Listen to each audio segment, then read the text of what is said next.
श्री शिवाय नमस्तुभ्यम दोस्तों। हर हर महादेव, जय महाकाल। मैं प्रतिभा शर्मा एक बार फिर से स्वागत करती हूँ आप सबका मेरे YouTube चैनल पर। दोस्तों, सबसे विशेष जो मैं आपको बताने वाली हूँ वो है सबसे सरल, सबसे आसान उपाय 2024 श्राद्ध पक्ष के इन दिनों में आप कर सकते हैं अपने पितरों को प्रसन्न इस छोटे से उपाय मात्र से। जी हाँ दोस्तों, आप अगर कोई भी उपाय नहीं कर सकते हैं, कुछ भी आपके लिए संभव नहीं है, तो बस इस छोटे से उपाय को कर लीजिए। आटे का एक आपको उपाय करना है जिससे कि आपके पितृगण प्रसन्न होंगे और आपको बहुत सारा आशीर्वाद प्रदान करेंगे। सिर्फ और सिर्फ आटे का आपको एक छोटा सा उपाय करना है।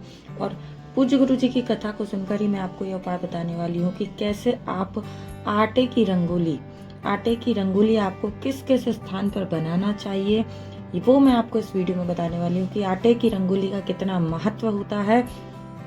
अभी आज के समय में तो हर कोई कलरफुल रंगोली लेकर आकर बना देता है, लेकिन आटे की जो बनती है उसको चौक बोला जाता है, चौक पूर्णा।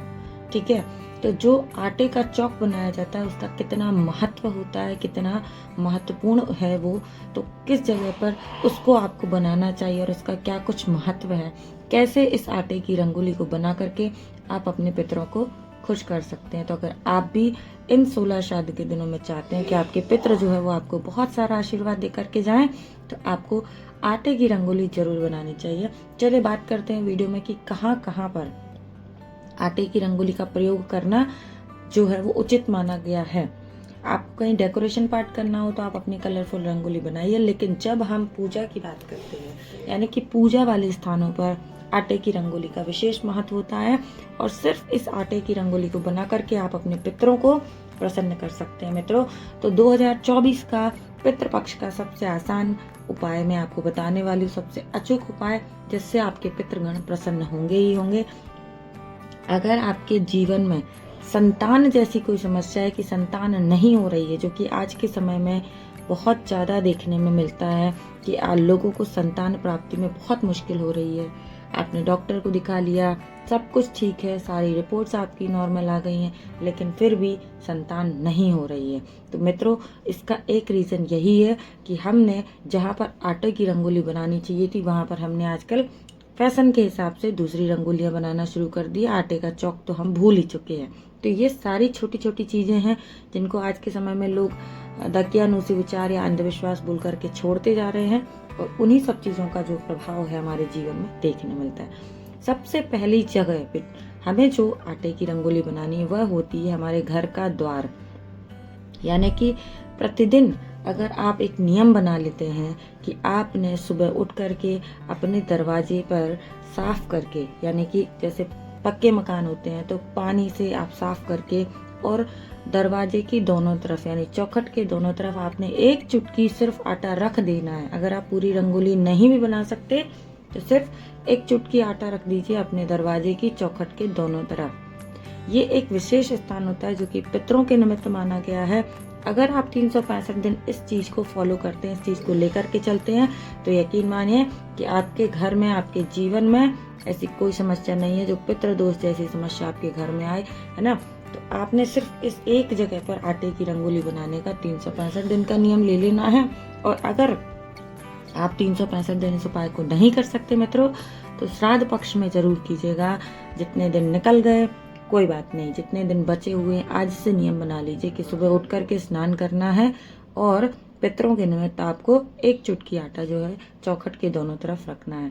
इस एक उपाय को करने मात्र से आपके प्रसन्न जो है वो, आपके पितृ जो है वो प्रसन्न हो जाएंगे और आपको बहुत सारा आशीर्वाद देंगे। साथ ही साथ बात करते हैं दूसरे स्थान की। आप सबने देखा कि जब भी कहीं पर हवन होता है तो हवन की जो बेदी बनती है वहाँ पे 3 स्टेप होते हैं, वहाँ पर भी विशेष करके आटे की रंगोली का प्रयोग किया जाता है, यानी कि चौक बनाया जाता है, चौक पूरा जाता है। इसका भी अपना विशेष महत्व होता है कि जब आप हवन करते हैं, जब भी कोई ब्राह्मण हवन के लिए बेदी बनवाता है, उसमें अग्नि प्रज्वलित करता है, उससे पहले वहाँ पर आटे की रंगोली बनाई जाती है, कुछ थोड़ा सा हल्दी या कुमकुम का प्रयोग करते हुए। तो इस रंगोली का भी बहुत महत्व है, क्योंकि जब हम कोई भी पूजा पाठ करते हैं, यानी कि चाहे वो शादी विवाह हो या फिर किसी भी तरीके की अन्य पूजा हो, सबसे पहले बात कर लेते हैं शादी विवाह में। शादी विवाह के समय जब हम वेदी बनाते हैं पूजन के लिए, विवाह में मंडप बनता है वहाँ पर, तो उस मंडप में आपको आटे का प्रयोग करना है, आटे की रंगोली बनानी है। और इस रंगोली को बनाने का सिर्फ और सिर्फ इतना सा लाभ है कि जिनके भी विवाह में इस आटे की रंगोली का प्रयोग किया जाता है, उस वेदी पर आटे की रंगोली बनाई जाती है, उनके जीवन में संतान की प्राप्ति होती ही होती है। वह जो जोड़ा है वह संतान विहीन हो ही नहीं सकता है। आज के समय के फैशन को छोड़ दिया जाए तो आप ध्यान रखिएगा कि आपको शादी विवाह के समारोह में जो वेदी बन रही है वहाँ पर आटे की रंगोली का ही विशेष करके प्रयोग करना चाहिए।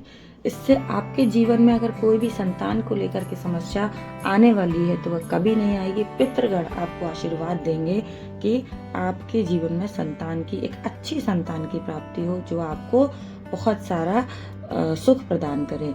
तो दूसरी जगह मैंने आपको बता दी कि कहाँ पर आटे की रंगोली बनानी चाहिए, जो कि बहुत ही लाभदायक, बहुत ही शुभ मानी गई है मित्रों।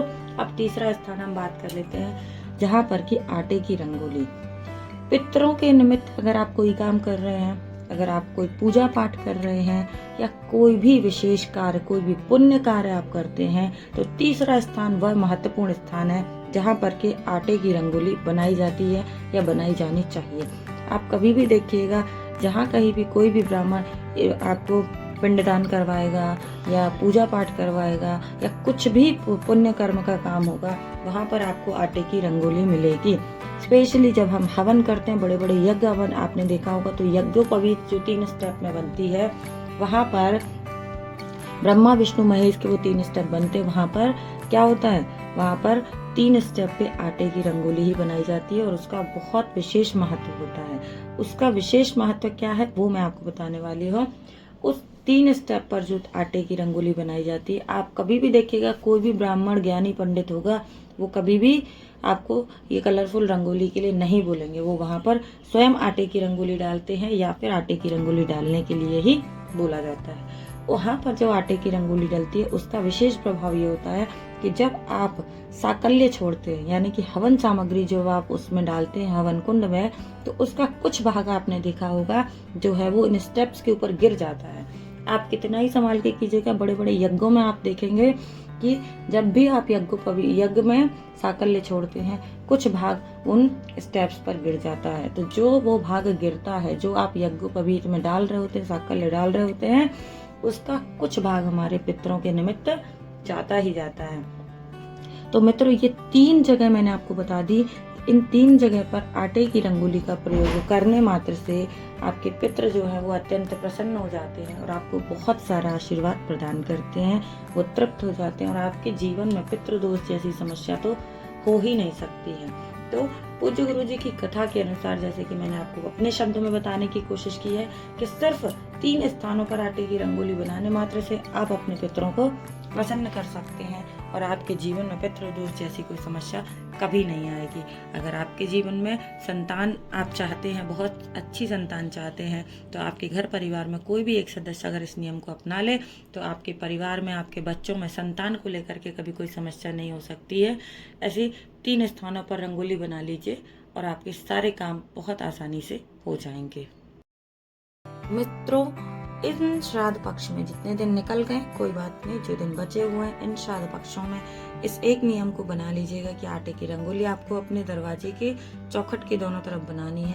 और यकीन माने कि आपको अपने पितरों का बहुत सारा आशीर्वाद प्राप्त होगा और जब वो अपने लोक को लौटेंगे आपको बहुत सारा सुख समृद्धि का आशीर्वाद देकर के लौटेंगे, तृप्त होकर के लौटेंगे और पितृ दोष जैसी समस्या आपके जीवन से हमेशा के लिए गायब हो जाएगी।